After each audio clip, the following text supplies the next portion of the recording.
तो इस कहानी के शुरू में हम जेफ नाम के एक आदमी को अपनी बोट पे देखते हैं। वो और उसके साथ ही सांपों को पकड़कर उन्हें बेचने का बिजनेस करते थे और इस मर्तबा ये लोग सांपों को पकड़ने के लिए ऐसी खतरनाक जगह जा रहे थे जहाँ के बारे में माना जाता है कि वो जगह कर्स्ड है। वहाँ पर दुनिया का सबसे बड़ा सबसे खतरनाक क्रिम्सन एनाकोंडा रहता था, जो किसी भी चीज को बड़ी ही आसानी से अपना शिकार बना ले, यहाँ तक कि वो उसके अपने ही जैसे एनाकोंडा से क्यों ना हो। खैर, अब ये लोग अपनी मंजिल पर पहुँच जाते हैं और जेफ का कैप्टन साथी जेफ से ज्यादा पैसे मांगने की डिमांड करता है क्योंकि ये बहुत खतरनाक जगह थी। यहाँ वो और उसकी बोट सेफ नहीं थे। जेफ भी पैसे निकाल कर उसे दे देता है, लेकिन इस मर्तबा गलती से पैसे उससे नीचे गिर गए। जिन पैसों को जब कैप्टन उठाकर सीधा हुआ तो एकदम से जेफ ने उसके गले में अपना चाकू स्टैब करके उसे मार डाला। इसी चाकू से फिर जेफ ने उसका गला उतार कर नदी में फेंक दिया, ऐसे जैसे वो किसी के लिए चारा डाल रहा हो। ये चीज उसके बाकी साथी भी देख रहे थे। जेफ उन सबसे कहता है, मुझे धोखेबाजों से नफरत है।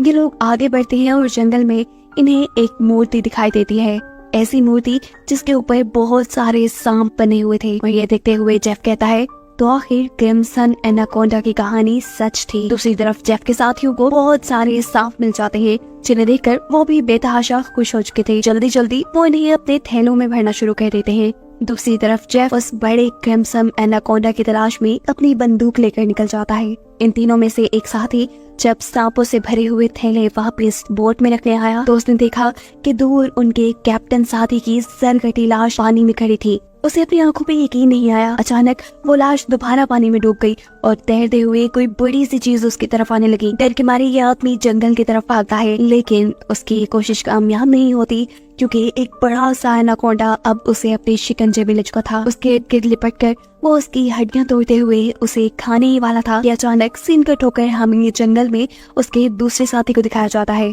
वो साथी एकदम से कुछ देखकर डर गया। असल में उसने उसी बड़े से एनाकोंडा की बॉडी को रेंगते हुए देख लिया था। जैसे ही वो एनाकोंडा एक दरख्त पे चढ़ा तो उसके पेट को देखकर साफ लग रहा था कि उसने किसी इंसान को निकला हुआ है। इससे पहले कि ये आदमी अपनी जान बचाकर भाग जाता, एकदम से उसके सामने उसके साथी की लाश लटक जाती है, जिसके ऊपर अजीब सा लिक्विड लगा था, क्योंकि सांप ने अब वापिस उसे अपने मुंह से उगल दिया था। उस पहले वाले आदमी को फेंककर ये सांप अब इस आदमी को अपने शिकंजे में जकड़ लेता है। दरख्त के साथ लगाए वो इसकी हड्डियों को भी जकड़ कर तोड़ देता है और फिर उसे भी खाने लग जाता है।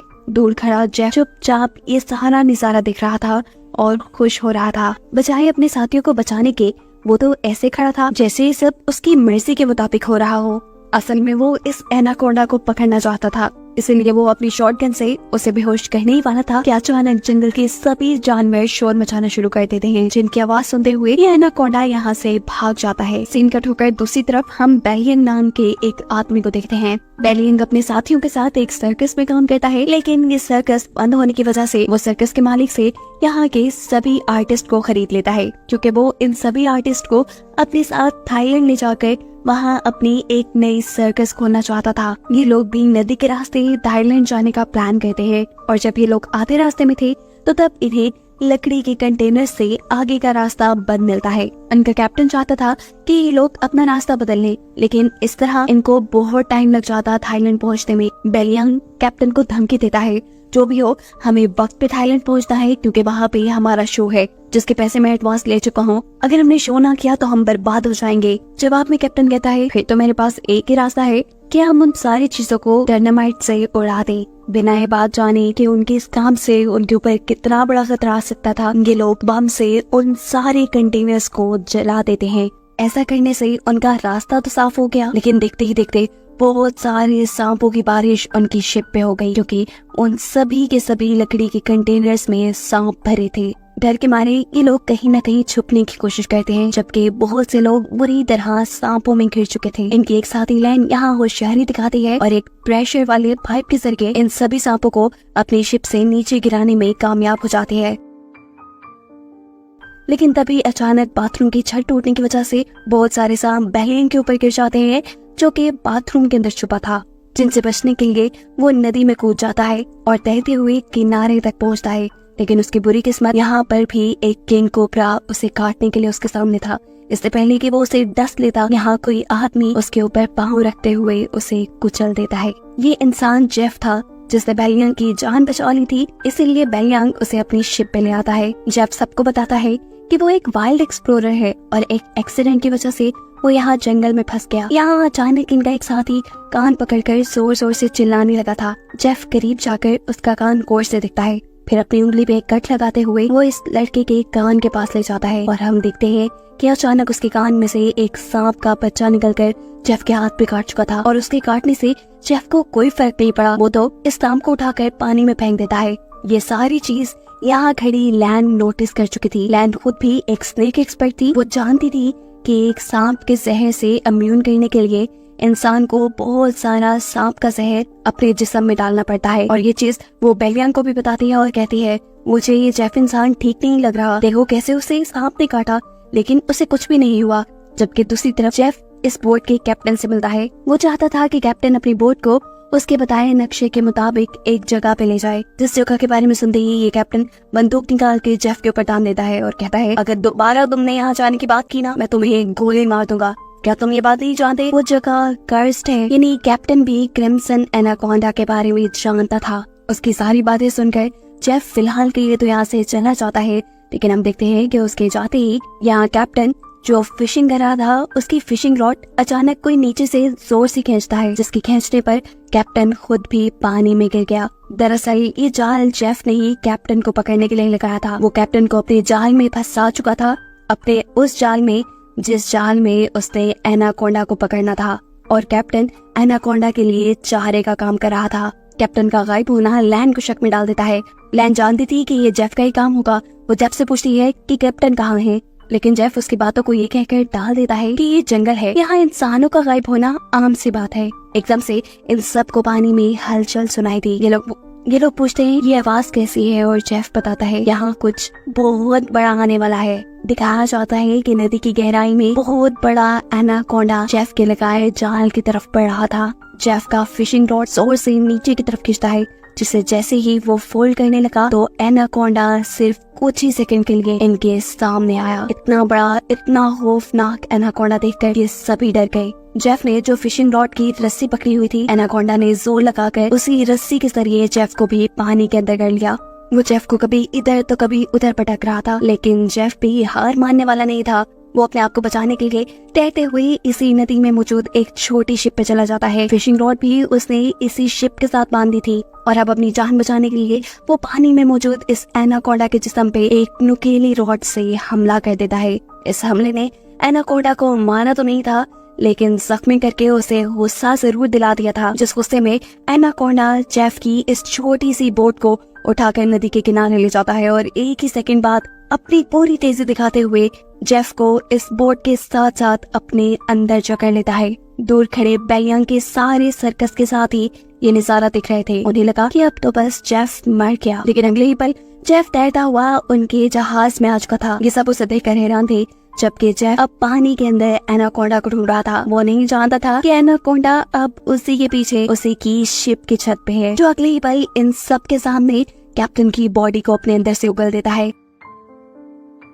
एनाकोंडा ने जिन लोगों के सामने उस आदमी की लाश निकाली थी, वो डर के यहाँ से भागते हुए एक बाथरूम के अंदर छुप जाते हैं और एनाकोंडा तेजी से उनके पीछे उन्हें मारने के लिए बढ़ता है। ये लोग दरवाजा बंद करके मुश्किल से एनाकोंडा को अपने तक आने से रोकते हैं और बाहर की तरफ से जेफ एक नुकीले हथियार से एक और मर्तबा एनाकोंडा के ऊपर हमला कर देता है, जिसकी वजह से गुस्से में एनाकोंडा जेफ की तरफ बढ़ जाता है। एनाकोंडा के हमले से बचने के लिए जेफ एक मिनट के लिए उसकी नजरों से गायब हो जाता है, जिसको ढूंढने के लिए एनाकोंडा शिप के अंदर घुस जाता है, जहाँ के एक कंपार्टमेंट में बेलियांग और उसके एक साथ ही सांस रोके छुपे हुए थे। एनाकोंडा उन्हें देख नहीं पाता और उनके ऊपर से रिंगता हुआ आगे बढ़ जाता है। लैन इस शिप के कंट्रोल रूम में बंदूक लिए छुपी हुई थी, जो उस बड़े से एनाकोंडा को खिड़की से अपने रूम के बाहर से गुजरता हुआ दिखती है, जबकि एनाकोंडा ऊपर छत की तरफ से होता हुआ नीचे वॉशरूम की खिड़की से इनके बाकी दोनों साथियों के ऊपर हमला कर देता है। वो बच्चा अपनी जान बचाने के लिए लैन के पास आ जाता है, जिसको पकड़ने के लिए एनाकोंडा भी उसके पीछे था। लैन इस बच्चे को बचाने के लिए यहाँ से भाग निकलती है और इस सारी भगदड़ में यहाँ पर बहुत सारा केरोसिन ऑयल गिर जाता है। एनाकोंडा भी गुस्से में जब खिड़की से बाहर इनके ऊपर हमला करने ही वाला था, तब पीछे से दूसरा साथी एक घड़ा इस एनाकोंडा के मुंह में फंसा चुका था। इस मटके से अपना मुंह निकालने के लिए एनाकोंडा इस जहाज की छत पे बुरी तरह तड़प चुका था। एनाकोंडा ने मुश्किल से मटका तोड़ के अपना सर बाहर निकाला था कि यहाँ जेफ पीछे से एंट्री करते हुए उसके मुंह को एक रस्सी के फंदे में बांध चुका था। इससे पहले कि वो अपने शिकार गिनी इस एनाकोंडा को पकड़ पाता, नीचे शिप के कंट्रोल रूम में आग लग जाती है और यह डायनामाइट यानी इनके बॉम्ब्स तक भी पहुंच गई। एक बहुत बड़ा धमाका इस शिप में दिखाया जाता है, जिस धमाके से अपनी जान बचाने के लिए ये सब के सब पानी में छलांग लगा देते हैं और एनाकोंडा इस सब में मारा जाता है। जहाज को जलता देखकर बैलियांग अब रोने लगा था। उसे ये टेंशन हो गई थी कि ये लोग अब वक्त पे थाईलैंड नहीं पहुंच पाएंगे। उससे में उसका छोटा साथी उससे कहता है, तुम पागल हो क्या? हम उस इतने बड़े एनाकोंडा से बच गए, हमारी जान बच गई, हम जिंदा हैं, ये काफी नहीं तुम्हारे लिए? यहाँ पर लैन समझ चुकी थी कि सब कुछ जेफ की वजह से हो रहा था। उसने उनके जहाज को एक शिकंजे के तौर पे इस्तेमाल किया था। वो जेफ से कहती है, अगर तुमने ऐसा ना किया होता तो ये इतना बड़ा खतरा हम पे ना आता। जेफ जवाब में कहता है, तुम लोग जानते भी हो उस एक एनाकोंडा की कीमत क्या है? अगर तुम लोगों ने उसे पकड़ने में मेरा साथ दिया होता ना, तो आज हम सब करोड़पति होते। लालची बैलियांग पैसों का सुनते ही फौरन जेफ की तरफ हो जाता है। उसे तो थाईलैंड जाना भूल ही गया था जैसे। वो जेफ से कहता है, बताएं हम उस एनाकोंडा को पकड़ने के लिए क्या कर सकते हैं? हमें पैसे कैसे मिलेंगे? हमें कहाँ जाना होगा? क्या करना होगा?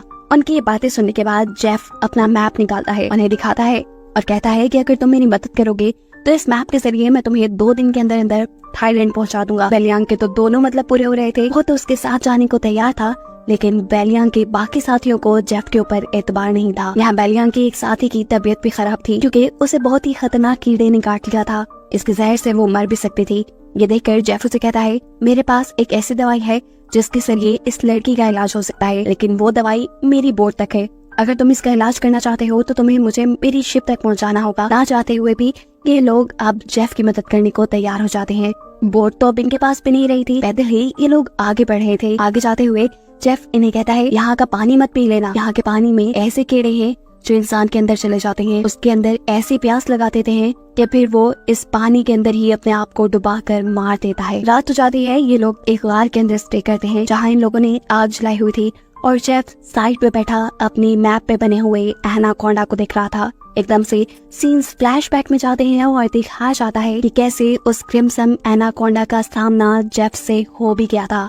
वो एनाकोंडा जेफ को मारने ही वाला था, लेकिन जेफ ने उस टाइम होशियारी दिखाई और अपने आप को उस लकड़ी के कंटेनर्स में बंद करते हुए एनाकोंडा की नजर से बच गया। जिसके बाद ये लोग आए। इन लोगों के डायनामाइट ने वहाँ के कंटेनर्स तोड़ दिए, जिसमें से ये जेफ बाहर निकल कर इनके साथ मिल गया। सीन्स दोबारा प्रेजेंट पे शिफ्ट होते हैं जहाँ पर जेफ उस मैप को दिख रहा था। बैलियांग उसके पास आता है और उसे कहता है, तुम इसी एनाकोंडा को पकड़ना चाहते हो ना? जेफ कहता है, हाँ, ये एक म्यूटेटेड एनाकोंडा है, एक ऐसा एनाकोंडा जिसे तुम एनाकोंडा का राजा भी कह सकते हो। इसने दुनिया के बड़े बड़े शिकार किए हैं, यहाँ तक कि उसने अपने जैसे बड़े बड़े एनाकोंडास को भी खा लिया। और अगर इसे हम पकड़ने में कामयाब हो जाते हैं तो हमारी 7 पुश्तों को भी काम करने की जरूरत नहीं पड़ेगी। लालच में बैलियांग कहता है, मैं आपकी मदद करने को तैयार हूँ।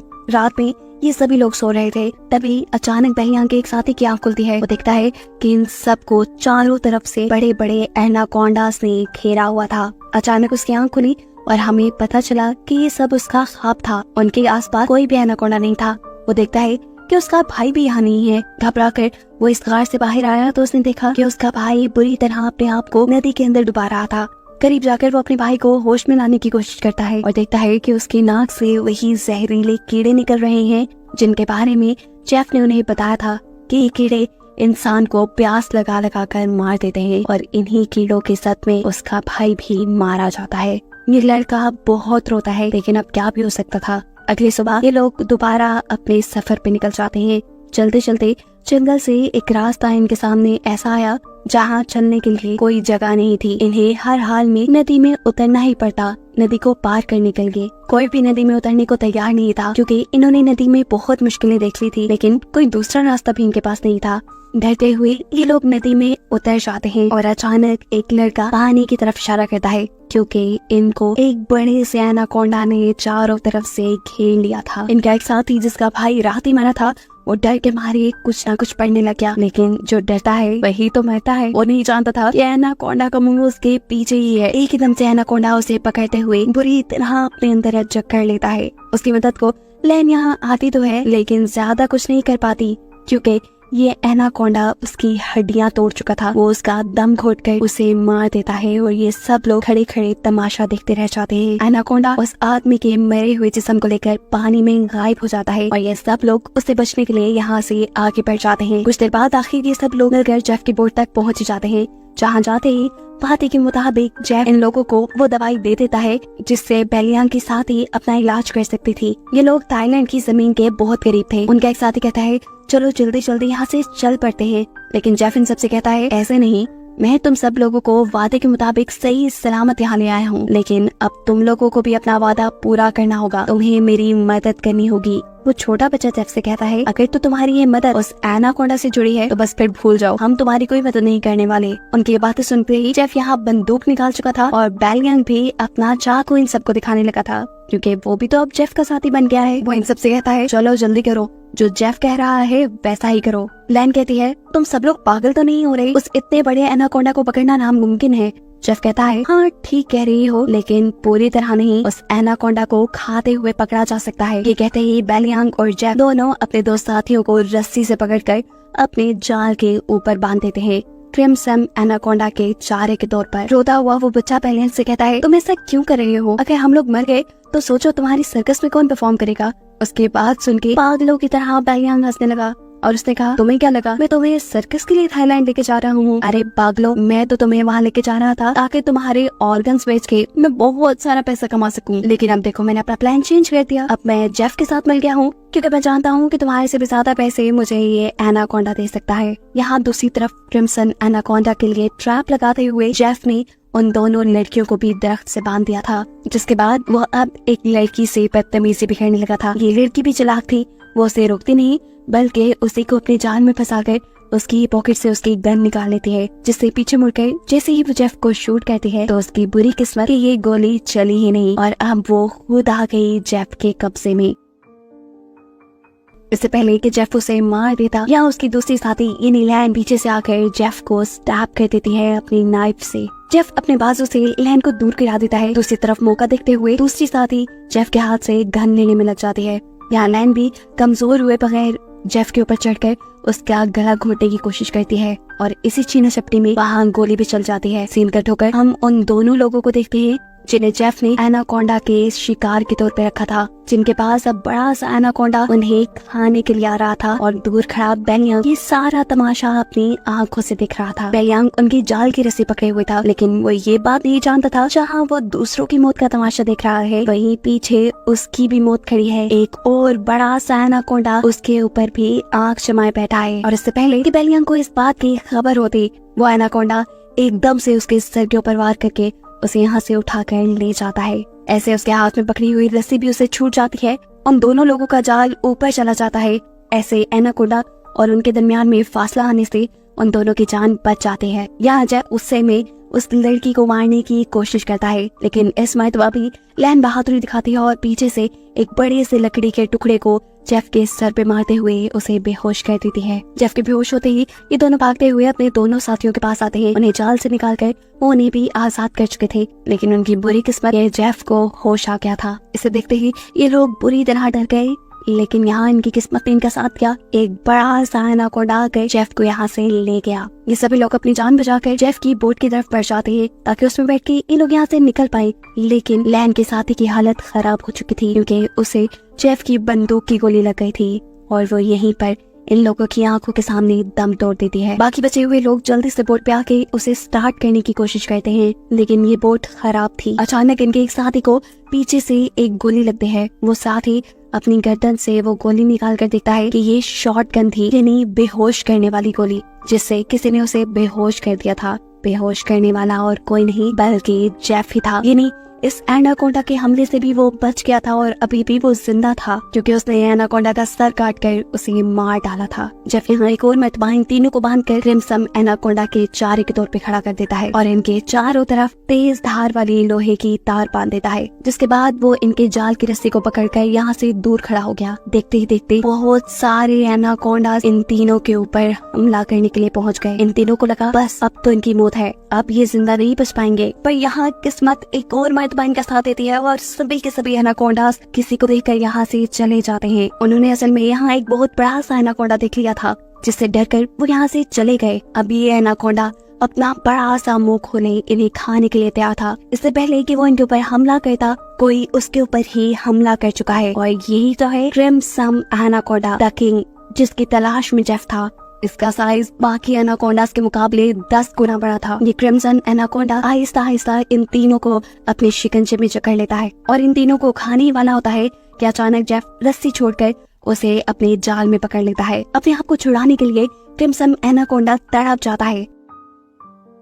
वो इधर उधर घूमता है, लेकिन फिर जब आजाद नहीं हो पाता तो अपने दांतों में इस जाल को फंसाकर वो इसे फाड़ कर एक तरफ से यहाँ से निकल जाता है। अपनी जान बचाने के लिए ये क्रिम्सन एनाकोंडा जंगल की तरफ भाग गया। जेफ ने बहुत कोशिश की उसे अपने जाल में दोबारा फंसाने की, लेकिन वो कामयाब ना हो सका। इस सारी कोशिशों में जेफ बेवकूफ ने अपने आप को ही एक दरख्त के अंदर फंसा लिया था। इससे पहले कि वो यहाँ से निकल पाता, क्रिम्सन एनाकोंडा उसको इस दरख्त के साथ ही लपेट लेता है। इस एनाकोंडा को देखकर यहाँ खड़े हुए ये लोग भी बुरी तरह डर जाते हैं। अपनी जान बचाने के लिए ये लोग कुछ भी नहीं कर पा रहे थे, लेकिन तभी छोटा होशियार बच्चा अपना दिमाग चलाता है और अपने दांतों से ये रस्सी तोड़ने में लग जाता है। कहीं ना कहीं उसे उम्मीद थी कि वो बच जाएगा। उसने अपने दांतों से इस रस्सी को तोड़ने में इतना जोर लगाया कि उसके मुंह से खून निकलने लगा। यहाँ एक मर्तबा तो जेफ उस क्रिम्सन एनाकोंडा के शिकंजे से निकलने में कामयाब हो ही गया था। इससे पहले कि वो यहाँ से भाग जाता, क्रिम्सन एनाकोंडा अपनी दुम से उसको फंसाते हुए उसे अपने करीब करता है और फिर उसे अपने शिकंजे में जकड़ लेता है। उसकी गर्दन पे अपना मुंह रखते हुए उसने अपने शिकंजा इतना टाइट कर लिया कि जेफ की हड्डियां टूटने लगी, जिसके बाद इस एनाकोंडा ने जेफ को भी अपने अंदर निकल लिया। यहाँ ये तीनों भी उस रस्सी को तोड़कर आजाद होने में कामयाब हो गए थे। जेफ को मारने के बाद वो क्रिम्सन एनाकोंडा इन्हें मारने के लिए इनकी तरफ पड़ जाता है। ये लोग एक लकड़ी के कंटेनर के पास पहुंच जाते हैं। वो बच्चा अपनी जान बचाने के लिए इस कंटेनर के अंदर चला जाता है और एनाकोंडा उसे देख चुका है। एनाकोंडा अब उसके पीछे पीछे इसी कंटेनर में जा रहा है, लेकिन कंटेनर की दूसरी तरफ दरवाजा बिल्कुल बंद है। बच्चा तेजी से इस दरवाजे को तोड़ने की कोशिश कर रहा है। वक्त गुजरता जा रहा है, एनाकोंडा तेजी से उसकी तरफ बढ़ रहा है। इससे पहले कि एनाकोंडा इस बच्चे को निकल लेता, वक्त रहते ही उसके साथ ही बाहर की तरफ से इस कंटेनर का दरवाजा खोलने में कामयाब हो जाते हैं और ये बच्चा बच के यहाँ से निकल जाता है। ये लोग भागते हुए आगे बढ़ते हैं। इन्हें ये भी मालूम था ये लोग बच नहीं पाएंगे, लेकिन यहाँ किस्मत इनका साथ देती है। इन्हें नहीं मालूम था कि जंगल के उस हिस्से में थे जहाँ पर जेफ ने तेज धार वाली वायर लगाई थी, जिस वायर से टकराते हुए इस एनाकोंडा का सर कट जाता है। पीछे मुड़ के ये लोग उस एनाकोंडा को देखते हैं और इन्हें यकीन नहीं आता कि इनकी जान बच चुकी थी। इनके लिहाज से वो एनाकोंडा मर चुका था। ये लोग खुश थे, लेकिन अब और खतरा ये मोल नहीं ले सकते थे। अपनी जान को खतरे में नहीं डाल सकते थे। ये जानते थे कि यहाँ पर बहुत से और भी एनाकोंडा है। जल्द से जल्द ये लोग यहाँ से अपनी जान बचाकर निकल जाते हैं और कहानी के आखिरी सीन में हमें दिखाया जाता है कि असल में वो क्रिम्सन एनाकोंडा मरा नहीं, बल्कि जैसा जेफ ने पहले बताया था वो एक म्यूटेटेड एनाकोंडा था। उसने अपने कटे हुए सर को रीजनरेट कर लिया था, यानी दोबारा से बना लिया था और अब वो एक और मर्तबा जिंदा हो गया है, जिसे दिखाते हुए ये कहानी यही खत्म हो जाती है।